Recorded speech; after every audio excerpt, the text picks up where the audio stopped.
नमस्कार दोस्तों मेरा नाम है नरेश शर्मा और मैं आपका अपने चैनल पर स्वागत करता हूं।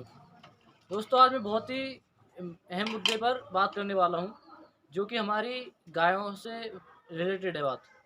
जैसा कि हम लोग जानते हैं कि आज इस 2022 में कितनी ज़्यादा आवारा गाय घूम रही हैं, जो कि बहुत सारे फसलों को नष्ट कर रही हैं किसानों की को, और की वजह से रोड एक्सीडेंट होते हैं कि अचानक से गाय आ जाती है और रोड एक्सीडेंट हो जाते हैं।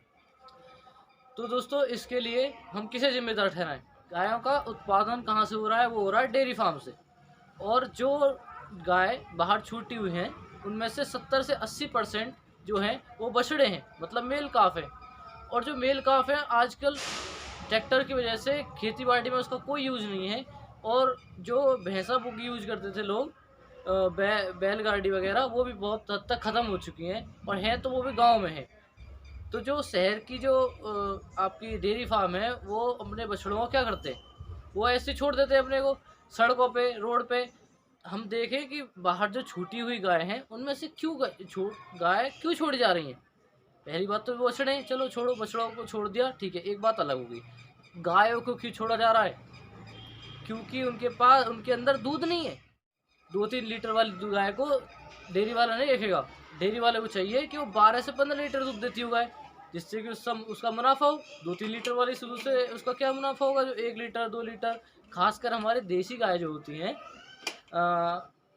साहिवाल, इनकी बात नहीं कर रहा हूँ, जो कि देहाती नस्ल हैं, जो कि स्थानीय नस्ल में आती हैं, ज़्यादातर क्रॉस ब्रीड होती हैं, वो ज़्यादा दूध नहीं दे पाती हैं। उसकी वजह से क्या करेंगे डेयरी वाले, चलो भाई इसे छोड़ देते हैं। या फिर कोई गाय बूढ़ी होगी, चलो भाई इसे छोड़ देते हैं। और दोस्तों बूढ़ी गाय की परसेंट जो है वो 10% है छूटी हुई गाय में। सबसे ज़्यादा परसेंट है बछड़ों की, उससे कम में आती है जो गाय दूध कम दे रही है। तो इसके लिए बस मुझे एक समाधान दिखाई देता है, वो है सेक्सीमन।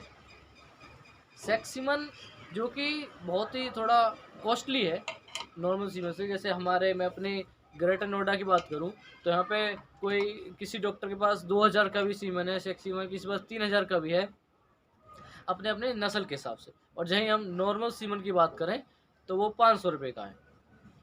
और उससे भी अलग देखें, बुल से जो कराते हैं वो तो है ही फ्री है, मतलब अपनी गाय को बाहर छोड़ दो, वो अपने आप ज्ञापन हो जाएगी और उसे फिर बांध दो। उससे जो अपने बच्चियाँ पैदा होती है वो कम दूध देती है, आप भी उसे छोड़ दोगे।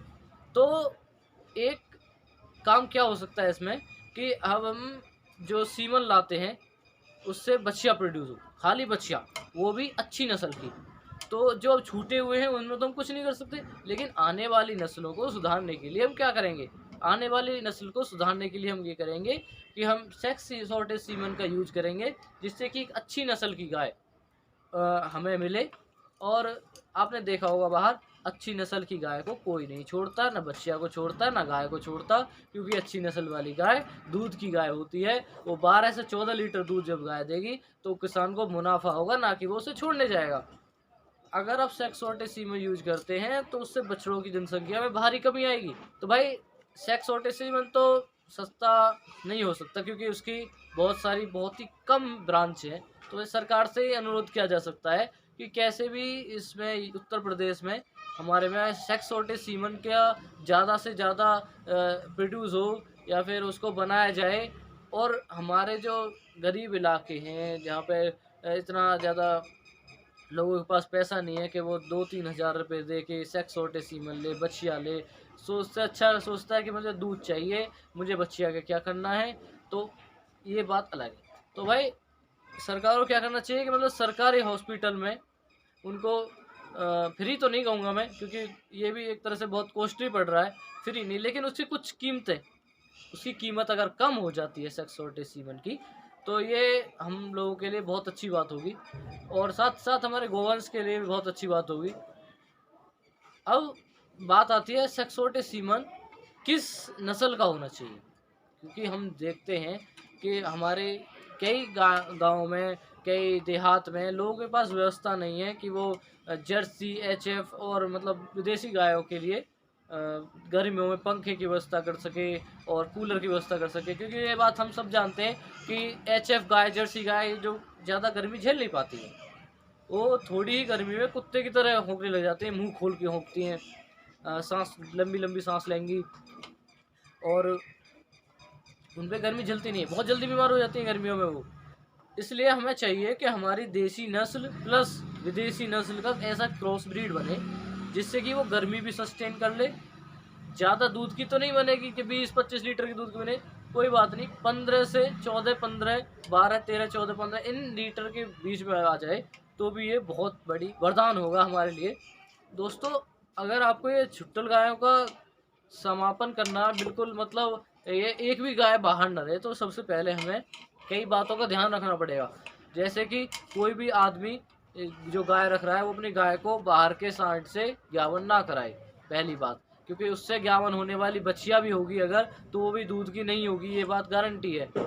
और अगर उससे बछड़ा हुआ तो फिर हमारा जो मुहिम है वो ख़त्म, बिल्कुल उसका कोई मतलब नहीं है। तो सबसे पहले तो बाहर की जो सांड है उनसे ज्ञावन नहीं करानी है अपनी गाय। और दोस्तों, दूसरी बात ये है कि जब भी ज्ञावन करानी है गाय तो वो हमेशा डॉक्टर से करानी है, एक तरह से मशीन के द्वारा, और वो भी सेक्स ओटी सीमन से। ये चीज़ संभव तो है, लेकिन अगर सभी लोग चाहें तो संभव हो जाएगी।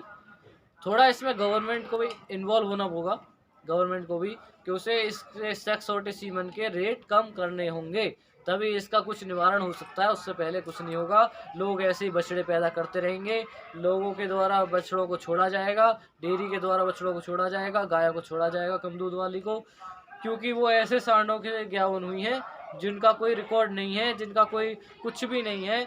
और हम फिर भी उन बच्चियों को जो अगर पाल लेते हैं उसके बाद वो दूध नहीं देती हैं तो हमें उनको छोड़ना पड़ता है। इसके लिए सरकार की भागीदारी बिल्कुल है। 80% सरकार की भागीदारी होगी, 20% लोगों की भागीदारी होगी, इसका समापन बहुत निश्चित हो जाएगा। दोस्तों, अगर ऐसा ही होता रहा और अगर गवर्नमेंट ने हमारी इस बात को सुना तो दोस्तों मानिए हमारे खेत सुरक्षित हो जाएंगे, हमारे डेयरी फार्म वाले और उन्नति करेंगे, उनका मुनाफा बढ़ेगा। दोस्तों, आपको ये वीडियो कैसी लगी प्लीज़ कमेंट करके बताएं। आपकी जो भी राय हो इस बारे में वो मुझे कमेंट में बताएं। अगर आपकी किसी राय को मुझे अच्छा लगा तो उस पर आपका नाम लेके मैं आपकी वीडियो बनाऊंगा, अपनी नई वीडियो बनाऊंगा। जब तक के लिए धन्यवाद। इस वीडियो को लाइक कर दीजिए, चैनल को सब्सक्राइब कर दीजिए।